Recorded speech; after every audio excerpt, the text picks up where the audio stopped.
Hello friends. आज मैं आपको today I will tell you about nomad residence visa in Malta. Okay, तो आज आपको बताते हैं नोमाद के बारे में। गूगल पे जाके आप टाइप करें nomad residence permit Malta, search. So nomad dot residency Malta .gov.mt, this is the official website of nomad residency माल्टा।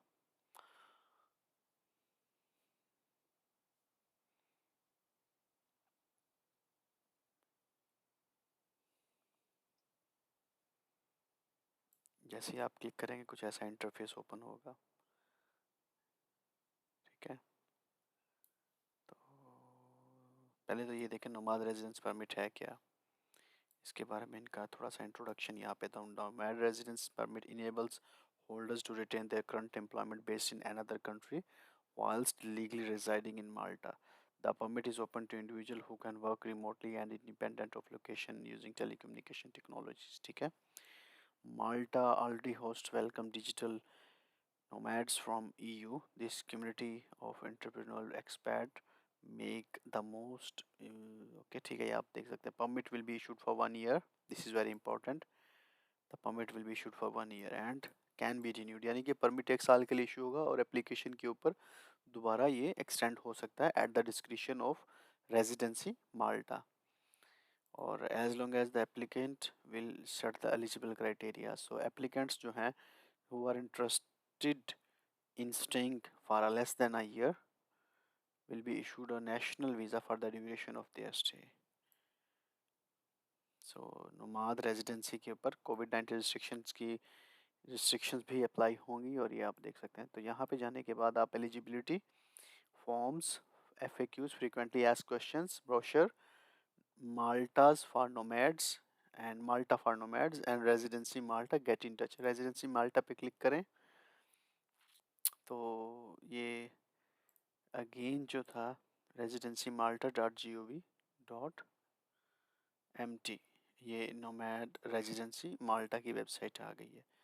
तो ये एजेंसी है, ये आपको डिटेल्स बता सकती है और आपको इन्फॉर्मेशन यहाँ से पूरी मिलेगी रेजिडेंसी माल्टा के लिए।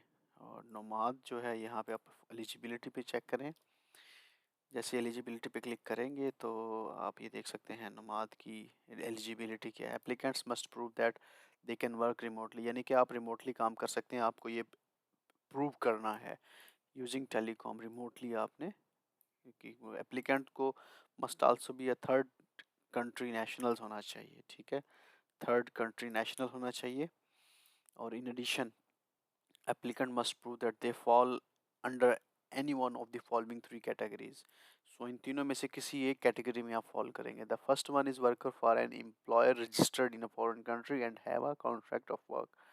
तो आप एक कंपनी के लिए या एम्प्लॉयर के लिए काम कर रहे हैं जो कि रजिस्टर्ड इन फॉरेन कंट्री, किसी भी फॉरेन कंट्री में रजिस्टर्ड है और आपका उनके साथ कॉन्ट्रैक्ट ऑफ वर्क है। ठीक है, conduct business activities for a company registered in a foreign country and of which applicant is partner or shareholder, or offer freelancing or consulting services mostly to clients whose permanent establishments are in foreign country and with whom the applicant has contract.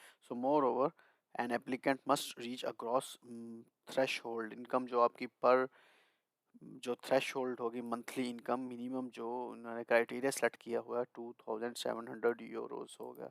Additionally eligible family member will have a threshold. तो ये आपकी ये salary जो है आपकी 2700 euro से जो ज़्यादा होनी चाहिए, और उसके बाद आपके पास वैलिड ट्रैवल डॉक्यूमेंट हो, हेल्थ इंश्योरेंस हो, और have hold a proof of rental property और परचेज एग्रीमेंट, और passport, proper background verification check हो आपका।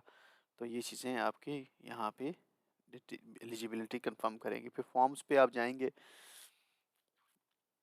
तो फॉर्म्स में ये देखें, form N1 nomad residence permit, form N2 nomad family member residence permit, nomad form 3 N3 changes to application loss stolen और damaged card, M4 general data protection regulations declaration form. तो ये 4 forms हैं, ये checklist और ये renewal checklist है।